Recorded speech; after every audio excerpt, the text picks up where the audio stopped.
N'omukyala Nyanzi kati. Mwami n'omukyala Nyanzi. Okubanga batukuza obufumbo.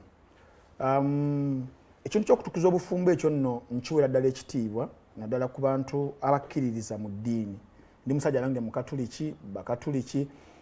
History yaabwe badde osembera. Nasembera emisomo n'engimala mukama wange. Nakagaati nkalira. Tugende maaso. Yesebo mukama wange. So mbadde gamba nti story yaabwe enyuma eya family y'abasentamu kuba olaba nti nno jjajja yennyini w'abano generation eno eriko naye agattibwa Lubagaawo ne taata yennyini Walakira Sentamu n'agattibwawo omutabani Kyagulanyi Sentamu Walakira pose okay yes Kyagulanyi Sentamu naye n'agattibwawo then ssaawa zino ne mukulu waabwe Frederick Nyanzi n'agattibwawo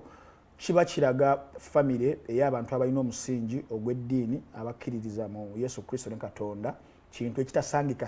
mu families yes ez'enjawulo osanga families nga zaataagulwa nga abantu balina enzikiriza ez'enjawulo probably nesitagendera ku mbeera ng'eyo naye yaba Kyagulanyi yongera okuba nga inspiring abantu abalala okuba nga bakkiririza mu ddiini.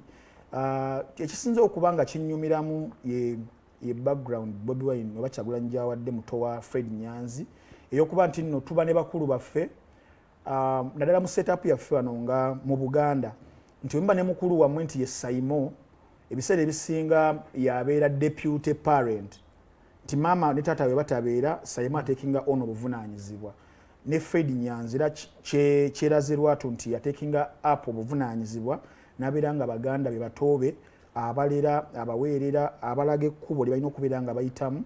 probably n'abasinga ne bamusooka nayo mu journeys ng'ezo naye kikulaga omuntu ali very selfless ennyo era Fred Nyanzi kyekitiibwa kimuweebwa. Mbaddeko nsembereddeko akatono eri family y'abasentamu eyo naye the organization of that family ekujjukiza emisingi kwe tukulidde ye family gy'osanga nga Bobi Wine an artist amanyikiddwa mu ggwanga Uganda musajja alina waali nga Eddie yawe amuyita baaba yawe baaba Nyanzi ebintu ng'ebyo munnange bigenze biva mu families ezisinga olina wootuuka nga ntambigwe muto mu family naye nga bakulu ate bakuyita muzeeyi kofunamu akasente basobola okuyita muzeeyi kubanga sente ozirina naye tekibajjaako kitiibwa kyabwe Katonda kyeyabakola ti sente tezikufuula mukulu wadde ng'oli muto kakati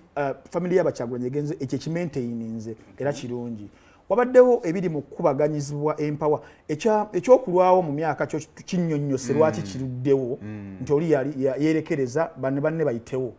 and the end justifies the means essaawa zino ali mu kubanga celebrating naye wabaddewo ekiri mu kubanga kikubaganyako ebirowoozo abantu ab'enjawulo ku mukolo ng'ogwo n'ebibaddewo emabega naddala nti we cannot discuss Bobi Wine an artist minus discussing Robert Kyagulanyi Sentamu as a politician. The contradiction here abamu nga bagamba nti yiye bannaffe abagamba nti bali mu nkyukakyuka abali mu mbaga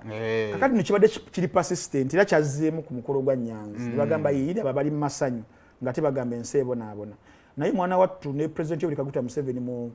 we yali amaze okubanga Idi Amin Dada awamye mu 1971 awanganguka n'agenda mu ggwanga la Tanzania gyakolera FRONASA Front for National Salvation naye yafissaawo akadde mu struggle gye yalimu ey'okumwamulako Idi Amin Dada n'abaali abalwanirizi b'eddembe ebiseera ebyo n'agenda e London mu 1973 August naye n'agamba maama Janet munnange jangu wadde tulina kye tulina era bambi osoma akatabo ka maama Janet agamba nti tetwalina wadde kye tulina wadde okuleeta bandi etukubire wadde ki naye omukolo gwaggwa yes so 1973 naye n'akola ki n'agukola wakati mu kubeera ng'eno ate struggle ye eya FRONASA egenda mu maaso so kyongere okuba nga kigamba abantu nti regardless of the moments ze mubeeramu ne mubeera muli mu lutalo mu lutabalo wakati nga muli mukekkeza nnyago era wabeerawo that time we mutuula ne mwetooloola omuliro ne mukubamuko ku nnyimba ne mufunamu moments of happiness so ne kino weekityo wekola ki weekiri so mu kuwumbawumba n'okumaliriza mpunzika ngamba nti yes kiba kirungi nnyo nti kifaananyi oba akabonero akanene akalaga oba naffe akatuzaamu amaanyi Simon sijja kulimba nze ebintu by'omukwana ebyo ebya marriage ebya wedding mbadde ndi very unlucky naye wendaba nga chairman Nyanzi ku myaka gyaliko ofuna omumenyi omutima emyaka gyaliko wamma nti kisoboka nzizeemu amaanyi naawe otandise kutunulira Banyanzi naye tukulinda emyaka egyo golooza bakyala Banyanzi bakyaliyo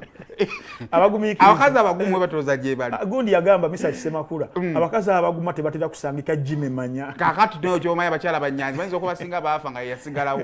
obeera n'omukazi omwaka gumu nagamba ebbanga lyonna limumazeeko nawe olinda mmale kaddi wanogamba mu mwezi mu mwaka gumu bizibu naye omukolo gwa chairman Nyanzi gwabadde mulungi nnyo